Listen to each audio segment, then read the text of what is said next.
nós estamos de volta com o nosso podcast, Pode Ser Mais, um podcast de ciência, tecnologia e inovação. Essa é uma iniciativa da Fundação de Apoio à Pesquisa do Estado da Paraíba, FAPESC, e tem apoio também da Fundação Parque Tecnológico, Governo do Estado, Secretaria de Estado da Ciência, Tecnologia, Inovação e Ensino Superior. A nossa iniciativa visa popularizar o conhecimento científico e nós estamos aqui semanalmente com um pesquisador, uma pesquisadora, buscando compreender o que é o seu mistério, o que é que ele faz no dia a dia, o que é que ela faz no dia a dia, e também para mostrar que pesquisador, pesquisadora é um ser humano como outro qualquer e que tem um trabalho diferente. E esse trabalho diferente lida com aquilo que nós chamamos de verdade, mas a verdade da ciência, não é aquela verdade dogmática. Então, quando a gente discute pesquisa científica, nós queremos discutir, acima de tudo, aquilo que é a realidade. E nós, como sempre, tentamos fazer com que você compreenda cada vez mais o métier, digamos assim, da ciência, do conhecimento científico. E se você gostar desse conteúdo, clica aí no joinha, no gostei, curtiu, qualquer coisa do tipo, e aproveite também para se inscrever nos canais da FAPESC, da UEPB, Parque Tecnológico, por onde são transmitidos, são canais por onde são transmitidos este podcast. E nós estamos hoje com o convidado Cláudio Lucena. O nome é meio comprido, mas eu vou dizer Cláudio Simão de Lucena Neto. Neto, exatamente. Portanto, o avô era Cláudio Simão de de Lucena. Lucena. Era 13 anos também?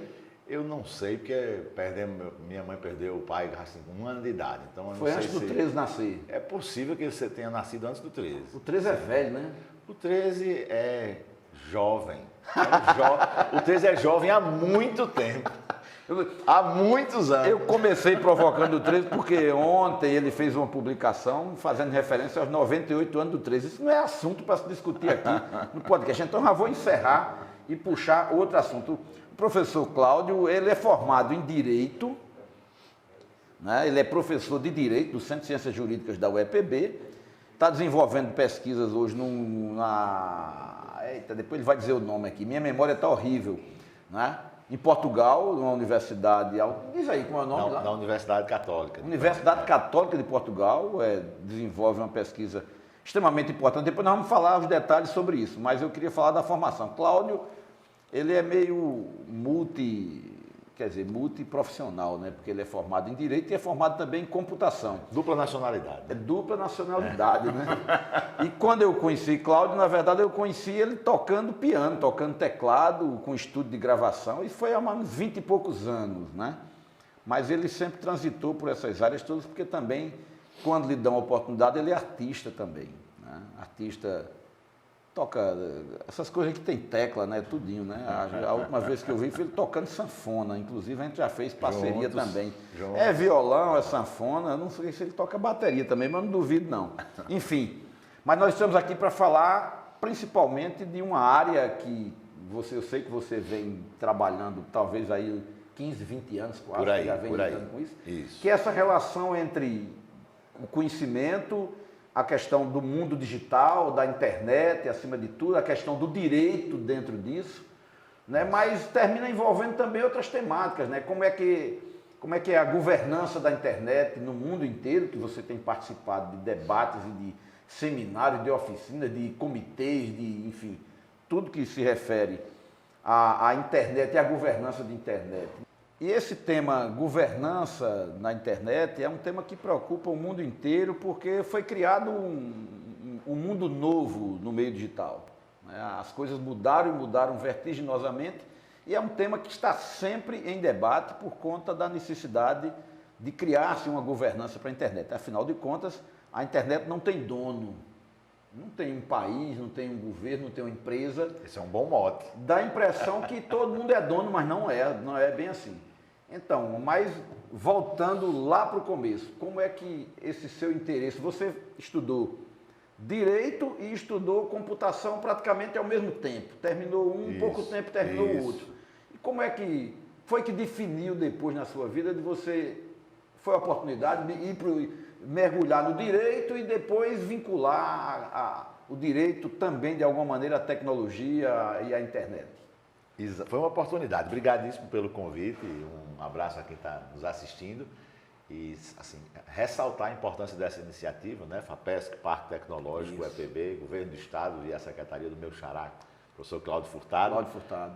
E o espaço é muito importante, Angel, porque veja só, eu estou nesta área há 20 anos.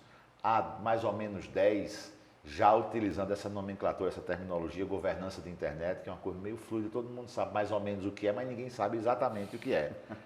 Tem 10 anos que eu rodo, é um espaço muito internacionalizado, muito mesmo. Então, assim, nesses últimos 10 anos eu tenho rodado realmente vários países do mundo e tenho dificuldade de explicar em casa o que é que eu vou fazer. Então, assim, um espaço como esse, para mim, é muito importante. Eu conheço Cláudio há algum tempo. Antes de vencer, ele enche, porque Cláudio, eu não falei aqui, mas ele é poliglota em razão de um gosto, de uma escolha pessoal, mas também se tornou uma necessidade em razão de estar em diálogo permanente com várias pessoas de tudo que é nação no mundo e discutindo isso. Idiomas foram o meu meio de vida, né? Na adolescência, eu fui professor de inglês desde os 14 anos de idade. Começou dando aula de inglês. Comecei assim. Hoje virou instrumento de trabalho, né? Assim, eu continuei utilizando. Mas tem muita dificuldade ainda em explicar para as pessoas exatamente o que é governança de internet. Se a gente diz o termo, todo mundo sabe mais ou menos o que é. Mas se mandar para desenhar... Como se fosse uma gestão, como é que gerencia isso? E aí o espaço é muito importante. A gente tem aí em Campina Grande, né, nesse momento acontecendo aí um grande evento, talvez o maior evento da América Latina. Sim, Escola Sul de governança de internet. E essa, além de um esforço pessoal que eu acho que eu devo à cidade e às instituições, né, que ao longo da minha carreira me suportaram, eu acho que é importante construir massa crítica vendo as pessoas do ambiente global aqui em Campina Grande. Então, gente do mundo inteiro em Campinas. Aqui tem gente do mundo inteiro nesse momento, né, discutindo esses aspectos que vão... Vou adiantar aqui para voltar para a pergunta. Quais são os pontos críticos hoje dessa discussão? Hoje, essa discussão de governança de internet vai de como você conecta cabos e antenas até como você controla a desinformação para salvaguardar a democracia. Esse é a amplitude do negócio. Quer dizer, vai no hardware e no software. Sim, aqui na Escola Sul de Governança de Internet tem gente de economia, de jornalismo, de engenharia, de saúde, de ciência da computação, direito, relações internacionais. Afinal de contas, tem que regular essa questão de ondas, de frequências, de cabo, de onde da parte de telecomunicação, como passa um cabo pelo fundo do mar. Isso. Tá certo? E esse próprio cabo que passa pelo fundo do mar tem uma geopolítica. Porque a depender de que pontos ele conecte, né? Hoje, você me perguntou quais são alguns pontos-chave, o cabo submarino que chega na Venezuela hoje é um problema de geopolítica. Ele é um cabo submarino, ele é telecomunicação, né? Ele é engenharia, ele é uma obra fantástica de engenharia, como os cabos submarinos, mas conectar a Venezuela diante de um embargo vivido hoje é uma Explica aí para o cidadão que nunca ouviu falar nisso. É impressionante, mas é a realidade. É como se fosse um conduíte que atravessa o oceano. Porque se você se pergunta aí como é que a internet funciona entre a Europa e os Estados Unidos, né? Não estão juntos no mapa, não tem ponte, não chega de pés. Isso. Como é essa lógica aí, como é que funciona? A rigor, fisicamente evidentemente que há satélites que fazem parte desse modelo, né, de transmissão. Mas, às vezes, nem sempre a transmissão por satélite é a mais adequada, é a melhor e é a mais barata. Você que hoje usa a internet, a internet virou esse instrumento de convivência do seu dia a dia por causa de custo. Se a gente dependesse exclusivamente, né, das estruturas mais caras, jamais estaríamos, por exemplo, utilizando a internet para fazer um momento como esse aqui. E como é que ela barateia? Ela barateia com cabos físicos. E esses cabos físicos, por exemplo, para ligar Estados Unidos à Europa, são passados pelo fundo do mar. Os cabos submarinos não é uma forma de uma força de expressão, não. Eles passam pelo fundo do mar. Existe toda uma infraestrutura e uma ciência específica, né, de como o navio vai desenrolando. A estrutura de material que tem que resistir à pressão no fundo do mar. Exato. A pressão da água, ao desgaste pelo sal, pela... Mordida de tubarão. Mordida de tubarão. Mordida de tubarão é uma preocupação para cabos submarinos. O Brasil está vivendo, já uma experiência sensacional de conectar a Amazônia por fibra ótica. É um projeto que está sendo discutido na eu escola. li alguma coisa sobre isso, Chamam usar os rios. As infovias, inclusive assim, suportada lá em Brasília, né? A política é suportada e coordenada por um paraibano, por um campina grandense, que é Rômulo Barbosa. Rômulo Barbosa. E esse projeto brasileiro... Rômulo Barbosa, que é irmão de Ricardo Barbosa, filho de seu Manuel Barbosa e Dona Maria Barbosa. Mais de Campina Grande do que isso é impossível, né? Ricardo hoje coordena uma política do Ministério das Comunicações que passa fibras óticas pelos rios da Amazônia. E essa fibra ótica leva uma espécie de conectividade no interior profundo do Brasil. No caso do Rio não tem tubarão para morder. Não, e veja só, não sei como é que anda outras experiências de cabeamento de águas fluviais assim de rios, eu não sei quais foram as dificuldades. Esse projeto de Infovia do Brasil, inclusive, deve ser aí um piloto para o mundo inteiro. E nada mais justo do que a gente fazer um showcase de mostrar esse projeto aqui em Campina Grande. E na parte humana, essa governança, ou as tentativas de regular funcionamento, quais são os pontos hoje mais destacados que estão na ordem do dia, por exemplo, nesse debate que está acontecendo em Campina Grande, sobre a parte humana, a parte do direito, a parte do uso ou do mau uso para proteger pessoas? Verdade. Hoje, os pontos mais importantes são a proteção de dados, que eu acho que é uma coisa que já entrou no seu cotidiano. Você provavelmente já ouviu falar alguma coisa aí sobre privacidade e proteção de dados. Quando você faz um cadastrozinho ali no Google, entra pesquisando uma coisa, daqui a pouco eles já pegaram alguma informação sua, né? Então tudo isso tem regulação. Você hoje provavelmente não recebe nenhum anúncio ligado às suas redes sociais a respeito do qual você já não tenha demonstrado algum interesse. Isso é uma nova forma de fazer vendas. Tem gente que desconfia que se estiver falando alguma coisa, às vezes aparece um anúncio de um negócio, você diz, mas não escrevi isso. Aí diz, será que o celular me escutou? Veja só, se a gente usa assistentes pessoais, está todo mundo aí usando, ou pelo menos falando em usar os assistentes pessoais do Google, o próprio do iPhone, a Alexa, o Home, e esses aparelhos só tem um jeito só ativam comando de voz de um jeito. Escutando. Que é escutando, o tempo inteiro. A política de privacidade, já entrando talvez aqui num detalhezinho, a política de privacidade desses equipamentos, a gente fez um estudo desses equipamentos ainda em 2018, antes da pandemia, numa parceria com a Universidade de Haifa, em Israel. Fiquei lá uma semana para a gente terminar esse trabalho sobre política de privacidade desses que a gente chama assistentes always on, que não desligam, né? Que está sempre ligado. E a forma deles funcionarem é essa. A política de privacidade indica que eles deixam o microfone ligado, vem se há algum comando para aproveitar ali e após perceber que naquele momento não tem nenhum comando aproveitável, ele descarta aquele áudio. Há inteligência para isso também. Há compromisso das empresas em fazer isso. Eu não sei se você aí em casa, de fazer por exemplo, uma escuta seletiva. Sim. Na verdade, ela é constante. Ela precisa ser constante porque você nunca sabe quando você vai acionar. E aí é óbvio, não é que ele vai escutar ou não. Se você acionou a funcionalidade, ele vai escutar. Você está conversando com alguém, aí diz, não, ok, aí o Google diz, o quê? Pois é. Ele está ali com o microfone ligado.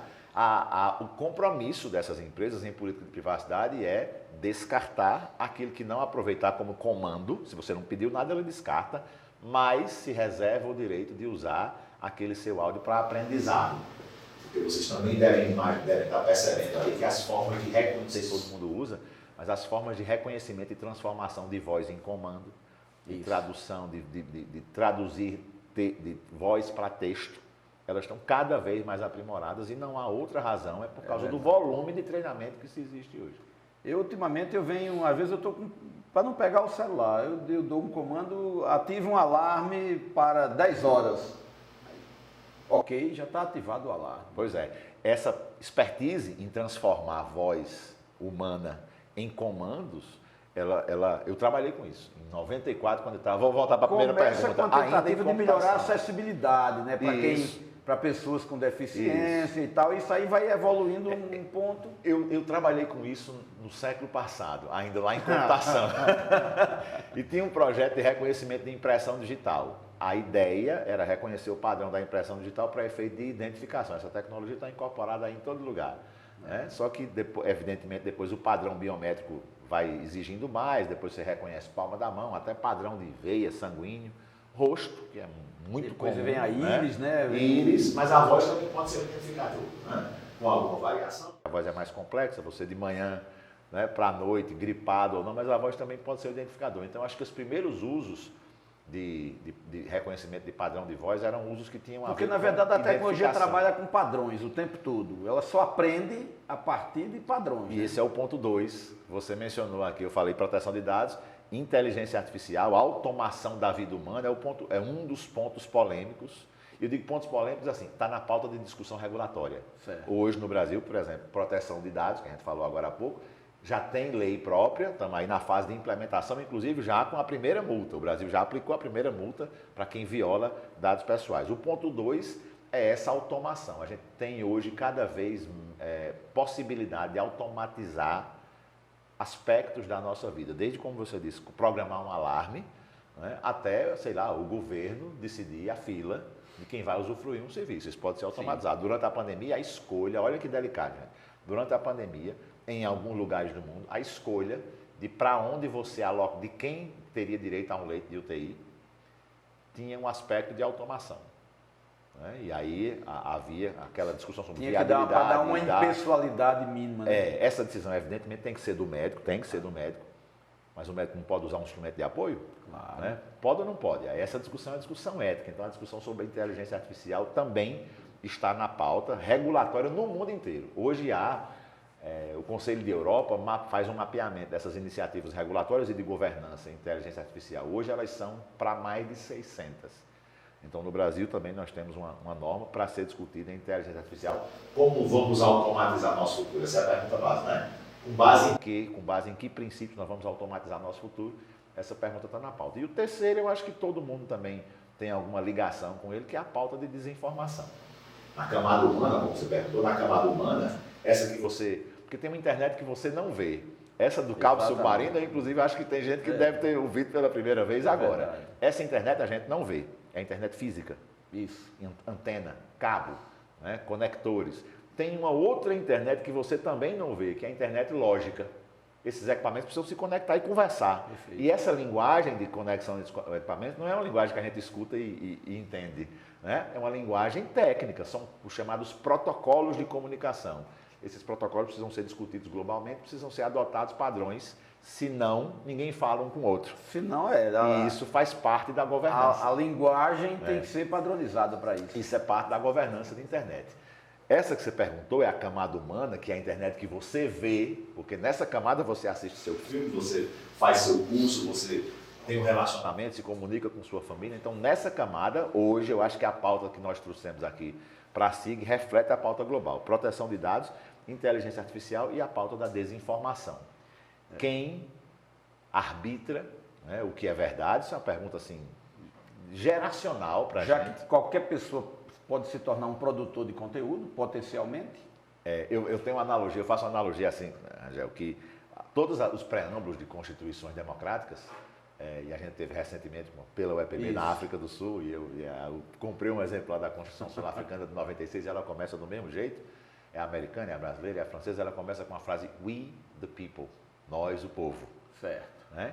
Na hora que essas primeiras constituições se foram supõe feitas, que ali é o poder que o povo está... Emanou do povo. Aí a pergunta que eu faço aos meus alunos, e normalmente nesses eventos, é quem era we the people na Constituição norte-americana? Né? Era uma quantidade mínima de gente. Então, nós, o povo, era pouquinha gente. Hoje, nós, o povo, é gente demais. Eu não sei, e aqui é outra pergunta geracional importante, eu não sei se a gente está pronto para levar em consideração, legitimamente, as opiniões de todo mundo que faz parte de nós, o povo. Então, acho que esse ruído que a gente vive hoje no Brasil e no mundo inteiro sobre quem é a verdade, né? Quem é que fala, quem é que defende, o que é certo, o que é errado, o que é ético, o que é não, tem a ver com essa inundação de vozes que a internet como canal digital proporciona. Supostamente, a ideia de uma praça do povo, uma praça democrática, onde o povo pudesse ser ouvido e tomar decisões, do ponto de vista tecnológico, está pronto. Mas eu tenho isso escrito. Estaria supostamente pronto, né? Sim, a separação. Se quisesse fazer. A separação de funções de Estado, de Montesquieu, tem aí mais de 2 séculos, eu tive o cuidado de ir procurar no espírito das leis E ele faz essa evidência. Quando ele diz, temos que ter representantes, e ele faz esse registro expresso, é porque é inviável todo mundo falar. Tá certo? Essa inviabilidade já não existe. Mas a pergunta é, sendo viável todo mundo falar, vai sair alguma coisa melhor daí? Dá resultado? Ou a gente vai ter, como diz um colega meu, eu adoro a expressão, ou a gente vai ter muito calor e pouca luz. Né? Essa é uma pergunta legítima que a gente precisa fazer. Porque na prática volta para um dilema. Tá, todo mundo agora supostamente tem voz. Isso é necessariamente algo bom? Ou quais os usos que vêm sendo feitos, ou podem ser feitos disso, para o bem ou para o mal? Perfeito, a gente precisa fazer essa pergunta sem preconceito, né? Sem preconceito de estar sendo antidemocrático quando a gente coloca a questão. Evidentemente que mais gente participando, principalmente em lugares onde grupos excluídos foram muito vulnerabilizados ao longo do tempo, como o Brasil, é evidente que essa participação é positiva. O próprio modelo de governança da internet foi pensado para ser multissetorial, multi-stakeholder. E se não fosse assim, tá certo? Um professor, funcionário público do interior da Paraíba não tinha encontrado espaço. E eu acho uma das melhores invenções aquela historiazinha que é a internet, que talvez pouca gente se dê conta, né? O www, né? Sim. A história diz assim, que ali é do mundo, na verdade, a ideia de que é uma rede mundial mesmo. É uma rede mundial. E cada dia mais isso vai se espalhando, essa questão da Amazônia que você falou, por exemplo, quando tiver cabeado tudo, quer dizer, por satélite já seria a princípio possível, mas não tem a mesma capacidade. E o custo é proibitivo. Senão o dinheiro vai todo pelo mundo. O custo é proibitivo. O projeto lá do MCOM é um projeto muito, mas muito importante. Mas voltando ao outro assunto, Cláudio, você é pesquisador também de um instituto, de uma instituição, uma fundação do governo português. Isso. Você tem um vínculo diretamente.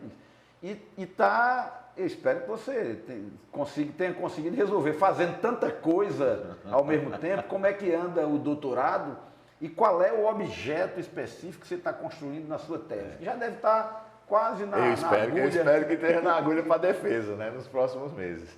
O objeto lá é exatamente regulação e governança de inteligência artificial. E foi o primeiro projeto que foi apresentado em Portugal. Na verdade, o projeto inaugurou uma linha de pesquisa. E hoje a Universidade Católica Portuguesa tem um centro de pesquisa em direito e em regulação de inteligência artificial. Então é esse o tema. Eu acho que é um tema que tem muito fôlego, porque a gente só vai automatizar mais coisas. Se eu disser, por exemplo, da ordem do que você vê no seu celular como sugestão de pesquisa ou de posts dos seus amigos nas redes sociais, até um drone em uma situação de guerra, sair da base, escolher um alvo e executar uma pessoa, tirar uma vida humana, tudo isso são instâncias automatizáveis, passando até por decidir que preço, olha que coisa delicada do ponto de vista de consumo e concreta, Rangel, na vida de cada um. Definir o preço em função de quem pesquisou um produto. Né? Hoje, chama-se automated pricing, né? Precificação automática. A depender de onde você pesquisou, quais são os seus hábitos, quais são os seus relacionamentos, qual é o seu tipo de navegação, a empresa pode determinar um preço diferente, customizado para você. Isso é bom ou mal? Vale a pena a gente conviver com isso? Faz sentido para quem consome essa parte aí para mim é uma novidade. Pois é, essa precificação automática, que a princípio a gente entende que é vedada pelo Código do Consumidor do Brasil, mas essa não é questão nacional. Como você chegar na bodega e perguntar o preço do negócio, aí o cara dizer, é tanto. Aí se chega outro caba com a roupa mais arrumada, com cara de quem tem mais dinheiro, um carro bonito, o caba... Tem restaurante aqui, né? Que precifica desse jeito. Não tem cardápio, não sei se você se lembra. Não tinha cardápio, dependendo de quem sentava na mesa, o preço era diferente. Isso agora está automatizado e, ponto 2, muito importante, em escala. Porque a gente está lá. Tinha um bar aqui em Campina Grande, né, que eu frequentei durante um bom tempo, que o dono era um dono muito delicado, né, aqui no Monte Santo, né, e ele olhava assim e dizia, você comeu o quê? Aí tal e tal e tal, e bebeu o quê? Aí ele olhava assim e fazia uma conta ali. Estimava, né? Estimava e dava conta. Essa estimação agora pode ser, como eu disse a você, é automatizada, é em escala e o aspecto mais importante para ela ser automatizada e ser em escala já está lá, que são os nossos dados. Quem faz essa precificação para a gente já conhece o que precisa saber, né, para fazer essa precificação. Então tem vários desses aspectos aí. Eu espero que com com a escola em Campina Grande, com muita gente da cidade, a gente realmente conseguiu isso. Gente da cidade, alunos da UEPB, mas pessoas que não são alunos, inclusive de universidade nenhuma, mas que têm interesse, né, em entender mais sobre a dinâmica, inclusive dessa economia, porque a gente falou muito de regulação, falou sobre o aspecto técnico, né, de engenharia, mas assim, a internet evidentemente é um grande ambiente de negócio. É o recurso não natural mais importante que o homem já criou, né? Há uma economia criada em cima dela. É verdade. Resultado de um diálogo que nós tivemos há alguns anos, que eu não lembro exatamente quando foi, e numa conversa que não era uma conversa formal, mas eu me convenci de uma tese e venho defendendo em todos os lugares onde estou, né? Quando se trata de internet, quando se trata de acesso, que é a ideia de que, da mesma forma que os governos mais antigos construíam estradas para que as pessoas se comunicassem, chegassem aos lugares, o primeiro objetivo da estrada é esse, é chegar a algum lugar, né? Segundo objetivo é chegar a algum lugar para quê? Para relações entre as pessoas e, ao mesmo tempo, para que os negócios aconteçam, né? Um caminhão não vai levar uma carga para uma cidade que não tem uma estrada, né? Uma empresa de ônibus não vai botar uma linha de ônibus para um lugar que tenha buraqueira e que, em determinado dia, o carro não possa passar, né? Trazendo isso para o universo da internet, a ideia de que, da mesma forma que o Estado, os governos, de modo geral, fazem as estradas, no interior, na zona rural, os prefeitos mandam passar a máquina para melhorar a estrada, essa estrada hoje é a internet para muita coisa, né? Como é que o cidadão que está lá no meio do mato, que sente uma dor no coração, um ataque, ou está ali tendo um infarto, ou um princípio, qualquer coisa, como é que ele se comunica, por exemplo, para que uma ambulância chegue lá em 20 minutos, em meia hora, qualquer coisa do tipo, né? Como é que ele vai comprar algo online, em qualquer lugar, se não tiver internet para lá? Então, da mesma forma, eu venho discutindo e apresentando isso. Eu acho que os governos deviam colocar internet para todo mundo. Esse debate, como é que ele está no mundo hoje, como é que... É outro debate super interessante, Angel. A Finlândia, há quase 10 anos, vou falar na Finlândia, mas eu não estou sugerindo, né, o modelo finlandês para o Brasil, mas a Finlândia, há quase 10 anos, inseriu na Constituição esse direito de acesso à internet como direito fundamental, garantia fundamental. E esse é um marco para o qual a gente vem olhando por muito tempo. Eu acho que hoje já está muito claro para todas as outras democracias do mundo, mesmo as que não são finlandesas, que têm os recursos da Finlândia, nem o grau de desenvolvimento humano na Finlândia, para todos eles já está muito claro, né, o que representa para um cidadão hoje no mundo ter acesso. Esse é um outro aspecto muito importante do debate. Eu não sei se ele está aqui na SIG especificado, mas assim, ele é um pilar sustentador de tudo que é a internet, que é a discussão sobre conectividade e conectividade significativa, né? Assim, não adianta dizer que está ligado e não está, como a gente durante a pandemia percebeu, imaginou que tem um celular e qualquer conexão incluía todo mundo e a gente percebeu que não é. A crise da pandemia provou que nem todo mundo estava conectado. Aliás, tinha muita gente conectada pelo no mútil, né? Conectada pelo no mútil. E hoje nós temos a Internet Society, que faz sempre pesquisas de conectividade no mundo inteiro e está presente aqui, tem representante da Internet Society na escola, em Campina Grande. Ela estima que aproximadamente 50% da população mundial esteja conectada. Efetivamente hoje. Conectada. Efetivamente conectada, um grau significativo de conexão. Isso significa, é um pouco mais da metade da população mundial. Era a parcela mais fácil de conectar, concorda? Aqui é quem está na cidade, quem tem acesso a um equipamento um pouquinho melhor, quem tem acesso à concentração urbana já é muito grande. Era a parte mais fácil de conectar. Então, assim, o grande desafio de conexão vem agora, para conectar as partes mais remotas, as pessoas menos favorecidas, né? Sempre se perguntando, eu acho que a gente sempre tem que voltar para a pergunta de base. A tecnologia não é mais problema. Não, a tecnologia não é mais problema. A cobertura, existe um ramo específico dessa discussão sobre conectividade chamado redes comunitárias. Isso. Nós teremos aqui o grande especialista também em redes comunitárias no Brasil. Acho que o Luca deve estar remoto hoje, na quarta-feira, mas está presente, participa aqui com a gente. O Luca tem 3 ou 4 obras sobre redes comunitárias que têm inspirado as discussões também, ajudado as discussões do Fundo de Universalização de Serviços de Telecomunicações, do FUST, que é uma das estruturas no Brasil com recursos e mandato, né, para ampliar essa conectividade. Eu sou, inclusive, membro do suplente, né, do FUST, o membro titular, o professor Guido Lemos, aqui do secretário em João Pessoa, mas estamos trabalhando na ampliação desses serviços de conectividade. Essa conectividade é crítica, ela lhe dava acesso a um determinado conjunto de serviços e oportunidades 10 anos atrás, que podia até em algum momento ser dispensável. 10 anos depois a gente não pode mais dizer que isso é dispensável e eu provo para vocês, eu tenho evidência. Durante a pandemia, existiu à disposição de vários cidadãos brasileiros um auxílio emergencial. Isso. Naquele momento não tinha outro jeito. Era ficar em casa e receber teve polêmica, teve mais depois controvérsia, entendeu que era uma única solução. E acho que ali não existia consenso nos detalhes, isso, mas existia consenso na necessidade. Tá certo? Esse auxílio emergencial só estava disponível, muitas vezes, para pessoas que tinham um aparelho para fazer uma conta e acessar o aplicativo do banco. E aplicar até ali. A Caixa, naquele momento, descobriu que muitos dos celulares brasileiros não tinham condição de instalar o aplicativo. Então assim, no frigir dos ovos, gente ficou sem comer, né? Potencialmente estava incluído no digital. Então assim, uma vez eu estive estava em Gana, em Accra, capital de Gana, a convite do Tribunal da Comunidade Sul-Africana, da Comunidade Africana do Oeste, Tribunal de Direitos Humanos, falando um pouco sobre processos eletrônicos.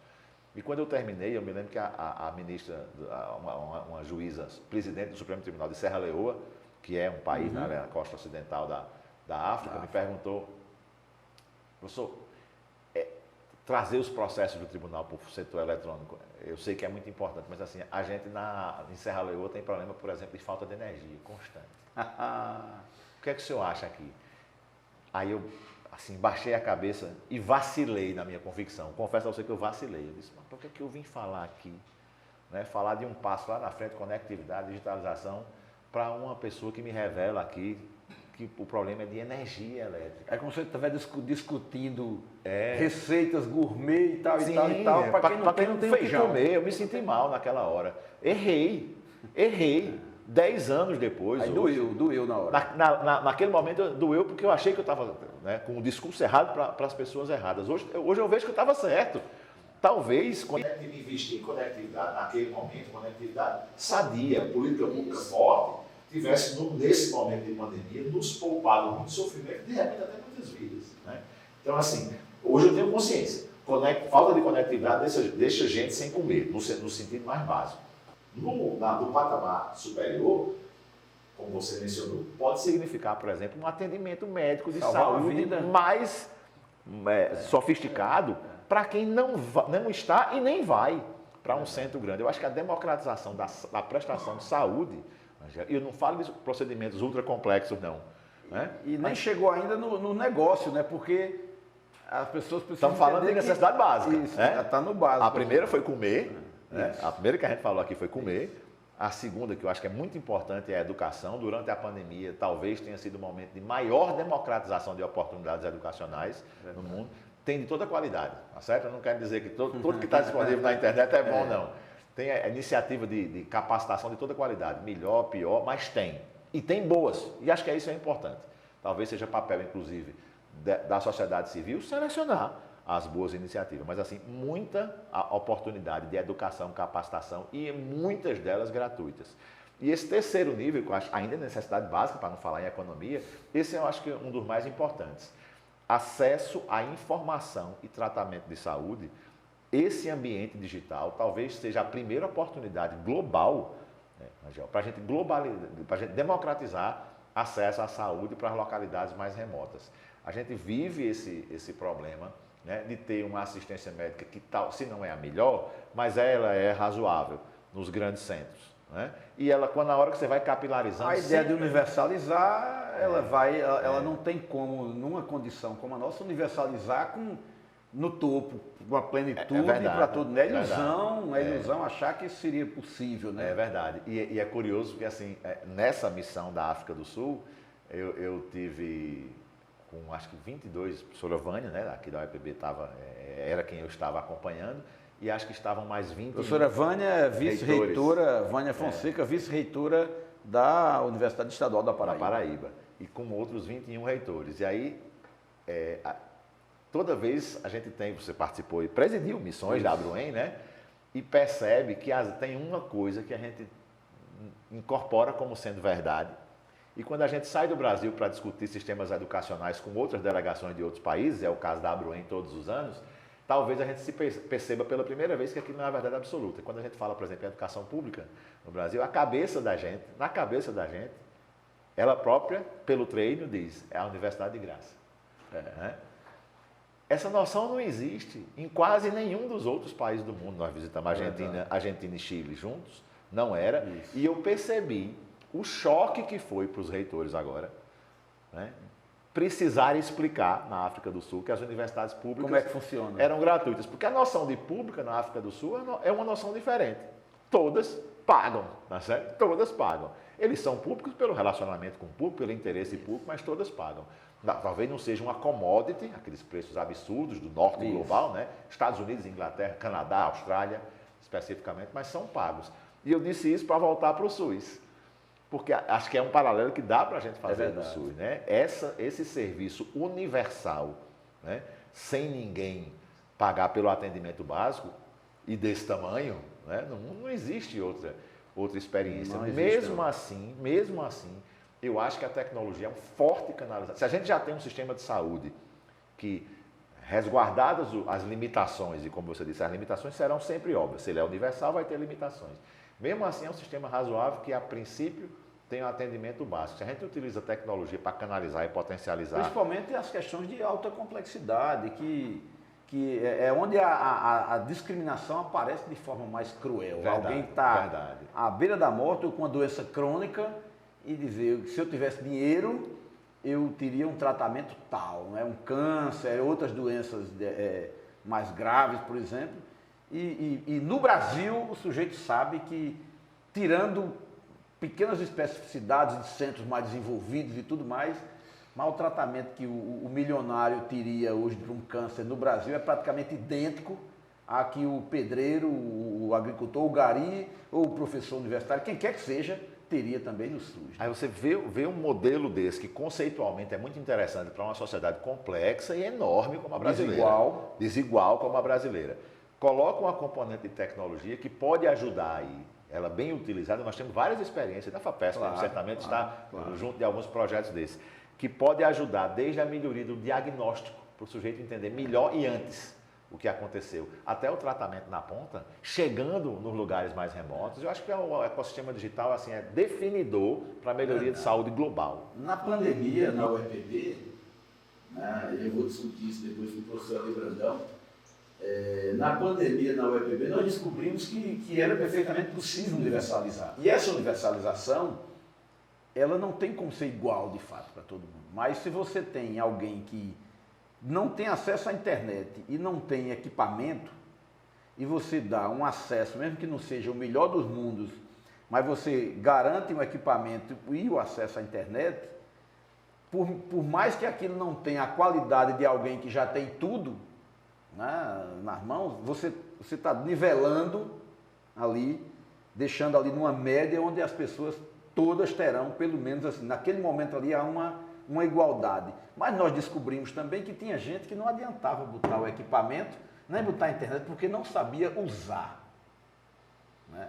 O que é outro dilema, outro problema complexo, que é a educação para isso. Está na pauta aqui. Como é que é essa pauta hoje também?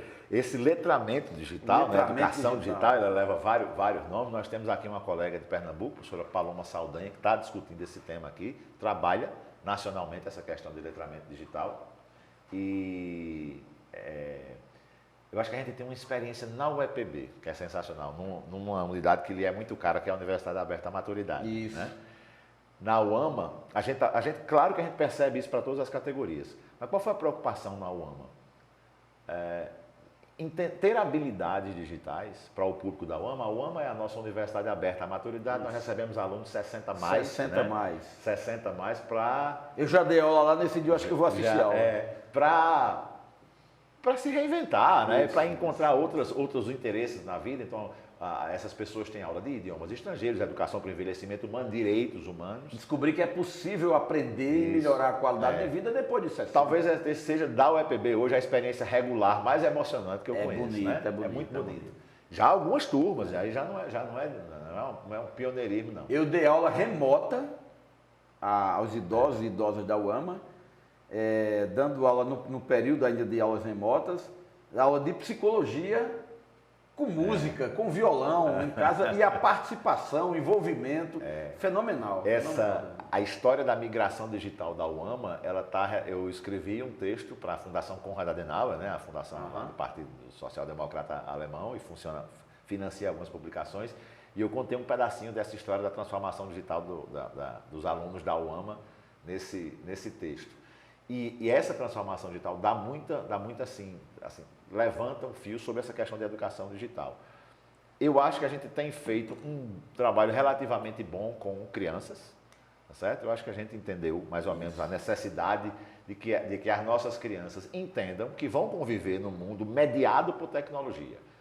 Se a gente está acertando nessa educação ou errando, eu não sei, porque ninguém nunca fez antes, mas estamos aí e estamos tentando. E há bons especialistas nisso. Eu acho que a nossa geração, né, que nasceu com um caderno na mão. Você nasceu no analógico ainda? Eu sou analógico, eu estudei com caderno. Eu nunca tive outro lugar para pesquisar que não fosse livro. Quando você começou a estudar computação, já tinha saído do cartão, já estava na fita Eu magnética. peguei o finalzinho dos cartões de perfuração, rolerite, mas a CPU do computador era do tamanho dessa sala, era o IBM 4381 lá na Federal. Menos potente do que um celular. Do que um celular, exatamente. Era uma sala inteira. Capacidade de processamento. A internet já existia ainda nos primórdios e a gente mandava um texto para uma pessoa remota. E olhe lá. E baixava um arquivo de 1 mega de um dia para a noite, se não caísse. Se caísse, tinha que retomar. Era um outro mundo, né? Diferente. Mas a gente conseguiu se migrar. Acho que a gente conseguiu migrar. Estamos preparando essa geração com o que a gente aprendeu de migração. Essas pessoas mais foram esquecidas. Esquecidas. É verdade. É como se elas não precisassem utilizar o meio digital. Resultado dos grupos vulneráveis na internet é um dos mais. E com a aceleração já não utilizavam. Essas pessoas, em tese, já mas minha mãe utilizava. Vulneráveis à desinformação. A tudo. Já não utilizavam porque tinha medo. Você aí, se o seu pai ou sua mãe, seu avô utilizavam, era uma exceção. A regra era que os idosos estivessem mais longe. Eu conheço gente com 60 e pouquinho, que se recusa terminantemente a usar um telefone touchscreen, a um smartphone. Sim. Porque só tem que ser apertar. com a tecla onde vai se escrever e não quer saber de olhar nada de internet. Já não utilizavam. Isso. Aí vem uma pandemia que migra todo mundo na marra, para o ambiente digital. Essa pessoa ia ficar completamente isolada do mundo. Então, a pandemia foi um período assim, muito intenso para muita gente, mas para essa faixa de idade, Angel, foi um período de diáspora digital, né? É como se eles tivessem assim, sido empurrados para o meio digital sob pena de não conviver com ninguém. E aqui é muito duro. Quando você faz isso de forma programada, já dá trabalho para você se acostumar. E quando você faz isso no empurrão forçado, daquele que o corpo sai da alma. Ou vai o racha. Empurrão que o corpo sai da alma. Né? Então, a preocupação para Mano, né, na UAMA... A alma sai do corpo, né? A alma sai do corpo, a alma sai do... O empurrão foi tão forte que eu errei até o trocadilho. Deu um tranco. E a preocupação de Mano agora na volta foi, essas pessoas foram obrigadas a usar esses dispositivos e entrar no mundo digital com pouquíssima ou nenhuma preparação. Aquilo foi uma ideia que me cativou. E aí, mesmo sem poder, sem dispor de muito tempo, a gente preparou um curso de formação, né, em habilidades digitais, segurança, conhecer as fraudes, para que eles tivessem mais ou menos ali uma ideia do que acontecia na internet. Vulneráveis a fraudes, todo tipo. Né? Aquela que você já ouviu aí, ou já sofreu 1000 vezes, de dizer, papai, manda meu dinheiro, né? Estou sem poder, meu telefone trocou. Eu já recebi. Recebe SMS, você acaba de ganhar um carro de graça. Só SMS aqui é um carro. Vá lá e tire, clica aqui, bota o seu CPF e a sua senha do banco. Né? A gente não tem ideia, gente, de quanto isso impacta uma pessoa que já está numa situação, né, às vezes sozinho em casa, vulnerável. Então, assim, Esse período foi sensacional e ao final... Até porque esse bandido digital, ele não escolhe muito as vítimas dele, sai atirando até achar Exato. uma que dê certo. Exatamente. Pode ser para roubar R$50 ou 1 milhão. E como é barato tentar, né? Ele tenta 50, 100 vezes, às vezes automatiza, né? Automatiza isso e às vezes cai. Ao final do semestre, a gente fez uma roda de conversa para ter os resultados daquilo que a gente tinha obtido, né? E um dos relatos que mais me impressionou foi assim, uma das alunas, cheia de orgulho, disse, olha, professor, o que aconteceu comigo foi que na semana passada minha filha ia caindo num golpe aqui, me mostrou, eu disse, não é assim não. Aqui está acontecendo isso. Então ela já estava, ela mesma, orientando, né, a filha. Aqui, para essa faixa etária, nós estamos falando de dignidade, de independência e de uma coisa que a gente sonha para a gente, poder utilizar esse ambiente digital controlando os riscos, né? Segurança. Estava negada essa faixa. Então, eu acho que a UEPB, até esse momento, é, das que eu conheço, a única instituição que se preocupou com a formação de habilidades digitais para esse segmento. A gente, quando essa experiência chega, a Fundação Konrad Adenauer é alemã, um país onde os idosos, né, são muito presentes, se impressionou com a história. Mas a educação digital para as outras faixas etárias, ela também é muito importante. Eu acho que a gente está fazendo um bom trabalho, mas esse olhar para os grupos mais vulneráveis, eu acho que é muito importante. Eu estou com um canal quase pronto para lançar no YouTube, que é Tecnologia para Idosos. Olha aí, trabalhar essa questão da tecnologia para idosos. Seria mais ou menos algo como um Tech Age ou Idoso Tech, uma coisa assim, mas tá para sair. A gente tem um monte de relato aí interessante. Para trabalhar exatamente a questão da educação, do preparo, do treino, para essas questões todas que envolvem, mais dirigido especialmente a esse público. Essa disciplina saiu de pequenas experiências. O Mano me chamava para uma outra live que tinha, da qual os alunos do Alma participavam, e não tinha jeito de eu sair da live. Não tinha jeito de eu sair, porque todos eles precisavam muito daquela orientação. E me ligavam depois, e eu comecei a mandar vídeo tutorial para saber como é que ele configurava. Aí uma hora eu mandei só, a gente precisa de uma disciplina, né? Precisa trazer para cá. E eu fiquei assim muito contente. Da minha vida profissional nos últimos anos, eu tenho feito, assim, felizmente, muita coisa da qual eu me orgulho, mas essa é uma das experiências mais bonitas de que eu participo. Eu não conheço um professor que tenha passado pela UAMA. E que é impressionante, né? Você é professor há 20 anos, 30 anos, 30 e tantos anos, 40 anos, e vai ministrar uma disciplina que não é nada, não tem quase nada a ver com as disciplinas que você leciona na graduação ou na pós-graduação na universidade. E a experiência transforma o sujeito. Transforma. É impressionante como é emocionante e também as descobertas que você faz. Demais. Você descobre que, de fato, ensinar é, acima de tudo, aprender. Talvez seja o momento em que isso ficou mais claro para mim. Eu preparei minha aula bem bonitinha, com 12 slides para estrear. Morremos no primeiro, não conseguimos avançar e eu saí realizado. É muito bom. Cláudio, uma questão que instiga aqui a minha curiosidade. Como é que está seu nível de esperança em relação a esse futuro da internet, a equalização, digamos assim, que dê um equilíbrio em relação a essas questões que envolvem privacidade, segurança, acessibilidade, o acesso ou universalização dele? Como é que é o cidadão Cláudio Lucena nisso aí? Eu vim da computação por direito, né? Então, assim, eu era um tecno-solucionista. Isso. Não é verdade? Além de tudo, era jovem, cheio de hormônio. Tem um problema, vamos... Era jovem, cheio de hormônio, cheio de razão, né? Então, foi assim que eu cheguei em direito. O cabelo era todo preto ainda? Todo preto, era. Eu cheguei vindo da computação, encontrei, você perguntou no começo, eu só vou responder agora no fim. Encontrei o professor Antônio Silveira Neto, na Faculdade de Direito, que já trabalhava, Silveira sempre foi muito ligado em tecnologia, trabalhou inclusive em muitos projetos do CNJ disso, e viu aquele sujeito chegando ali em Direito com habilidades na computação. Estava começando uma disciplina chamada Direito e Tecnologia da Informação, e ele me chamou para ser monitor informal, sem nunca ter cursado a disciplina. Foi assim que eu comecei, foi assim que eu uni as duas coisas. Ele depois me mostrou que aquilo teria, né, projeção no futuro e ficou muito claro. Quando você foi estudar direito, não tinha isso em mente? Não. Tinha... A UEPB já tinha a disciplina e era uma disciplina organizada pelo professor Antônio Silveira e pelo então advogado do Banco do Brasil, Carlos Antônio Faria de Souza. eles dois organizavam a disciplina como tópicos especiais.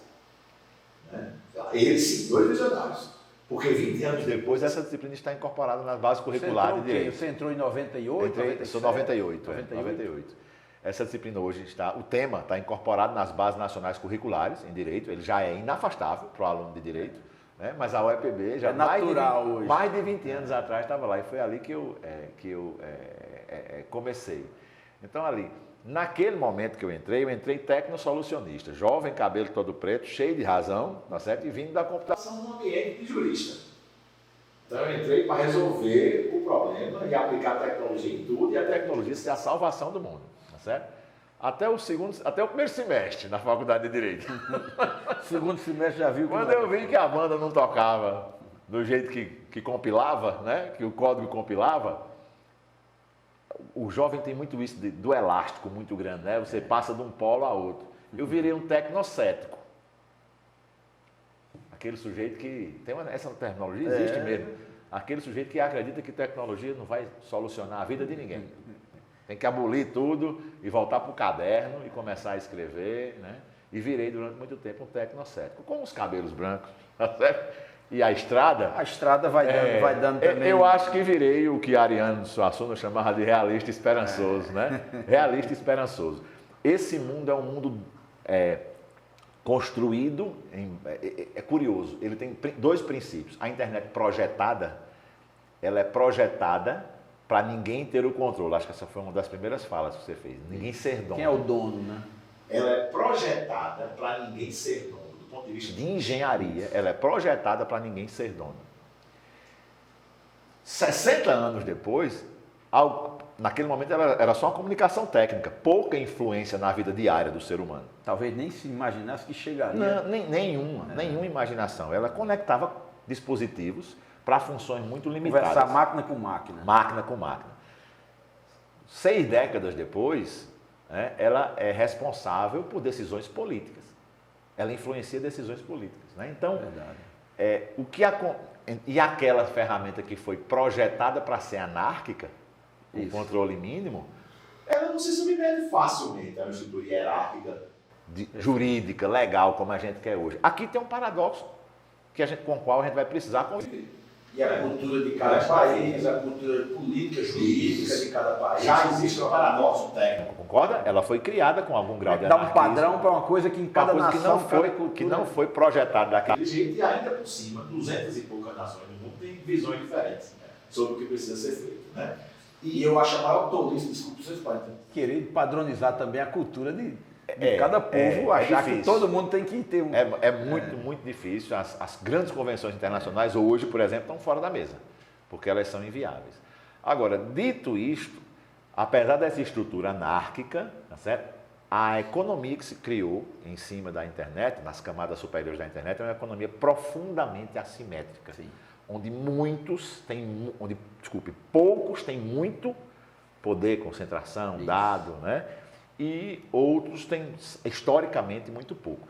Eu acho que a gente está num momento importante de definição. Para mim, as principais jurisdições do mundo perceberam o problema que isso pode ser do ponto de vista do desenvolvimento da sociedade do futuro. O controle da informação. Sim, controle da informação, de controle de poder econômico. Quem controla, quem domina. Existem hoje grandes conglomerados globais com poder que a gente nunca imaginou nem na era do petróleo, né? São grandes e como a isso vida, que botaram o nome de Big Tech. São as Big Techs, mas como a vida não é nem como o 13, preto e branca, né? Ela tem vários tons de cinza, a gente não pode demonizar plataformas que também são canais para a realização de várias outras coisas. Ele aproveitou para botar o 13 no meio de um negócio tão sério aqui, botou esse negócio... Mas é sério, é sério. Falar do Botafogo do Rio, que faz sucesso aí, é preto e branco. Pô, desculpa. Essas plataformas, não dá para dizer, né, assim, dicotomizar o mundo. Isso, acho que é sempre uma saída muito ruim. Né? Essas plataformas oportunizaram participação, oportunizaram economia, desenvolvimento social para muita gente. Então, assim, e eu acho que hoje a gente está numa definição. Dependendo do que a gente faça neste momento da nossa geração, dependendo do olhar que a gente dê de governança / regulação a esse modelo, nós podemos estar partindo, porque esse mundo digital permite isso, para um momento de recursos mais justamente distribuídos da história da humanidade. Né? Porque a gente reclama hoje da forma como a riqueza e as oportunidades estão distribuídas na humanidade. Isso. Ninguém quer olhar para 100 anos atrás. Né? Ninguém quer olhar para 100 anos atrás, porque aqui é um reconhecimento expresso de que houve um avanço significativo na humanidade. Claro que a gente quer mais. Todo mundo está vivendo mais e tem tudo a ver com isso. Claro que a gente quer mais. E este mundo digital nos permite mais. Porque esta arquitetura nos permite uma distribuição mais justa, mais igualitária de tudo, de oportunidade a tratamento médico. Mas depende do que a gente toma de decisão nessa geração. Porque aí pode acontecer o contrário. Se a gente toma decisões erradas ou não tem o pulso que tem que ter agora, se a gente não encontra as soluções certas agora, é o contrário. Esse fosso com a tecnologia nunca terá sido maior. A diferença entre quem tem e quem não tem, tudo, oportunidade, poder, né, dinheiro, essa diferença, se a gente deixar esse movimento acontecer, essa diferença será intransponível para outras gerações. Então, assim, a gente sempre gosta de dizer que está vivendo num momento mais especial do que o que é, né? Aquele medo de ser insignificante, sempre... mas eu efetivamente acredito que a gente está nesse momento de definir. Tem um filósofo da informação chamado Luciano Floridi, que é um italiano radicado no Reino Unido e casado com uma neurocirurgiã brasileira, então o Luciano fala português. E ele diz uma coisa muito simples, mas que eu acho que e a gente está encaminhando aqui para terminar, talvez seja uma pergunta para a gente deixar para refletir. Nós precisamos definir que tipo de sociedade queremos para o próximo ano. Eu não quero simplificar, mas faz uns 2 minutos aqui que eu estou com uma frase aqui na cabeça aqui. Nós vamos esbarrar talvez numa questão que por mais que a gente gire, termina nela, política. Ou seja, o problema e a solução estarão sempre na política. Política como aquela capacidade humana de dialogar e buscar consenso, construir saídas, soluções que são no diálogo. É verdade. Num ambiente que propicia. Né? Exatamente. Propicia essa troca. A gente talvez precise se educar um pouquinho mais para cultivar alguns valores que são essencialmente humanos e que acho que caíram de moda com o mundo digital. O mundo digital prejudicou alguns valores humanos. Valorizar a capacidade de empatia, tolerância e tempo. Cooperação. Cooperação, colaboração, vontade de conviver. Porque se a gente perder a vontade de conviver, aí não tem política que resolva. Né? Nunca é demais lembrar que tem gente que conta a história da humanidade só com 2000 anos, 2023 anos, né? Mas nunca é demais lembrar que a humanidade é muito para trás de 2023 anos, né? E também nunca é demais lembrar que se a humanidade chegou até aqui, como espécie, né, digamos assim, como espécie animal, chegou por conta principalmente de um atributo fundamental, que foi a capacidade de cooperar, de trabalhar junto. Desde as cavernas, desde a capacidade mínima de aprendizado e de proteção, de se proteger coletivamente das intempéries, dos outros bichos, enfim, das catástrofes, foi cooperando, foi trabalhando junto e ali, de forma gregária, tentando... Sim. A solução, de alguma maneira, estará por aí. Está e... Assim, eu queria muito ressaltar, me impressionou muito recentemente uma leitura que eu fiz de um sujeito chamado Byung-Chul Han, que é um... eu andei lendo umas coisas desse cidadão. Que é um filósofo coreano, hoje está radicado em Berlim, é o queridinho hoje da filosofia da informação. Né? Ele tem um livro chamado... Eu fui firmar um convênio no Mercosul, que a professora Célia não pôde, e na volta eu vi numa livraria, só tinha em espanhol, um livro chamado Infocrácia. Isso. E assim, me impressionou muito essa leitura, porque para esta cooperação, ao longo da história toda, essa cooperação, ela foi se dando na forma natural que a gente tinha de fazer diálogo. Que era sentar, ouvir, sentar numa mesa, se enfrentar e dar uma coisa que Byung-Chul Han disse que a gente perdeu com o ambiente digital, que é dar às coisas tempo.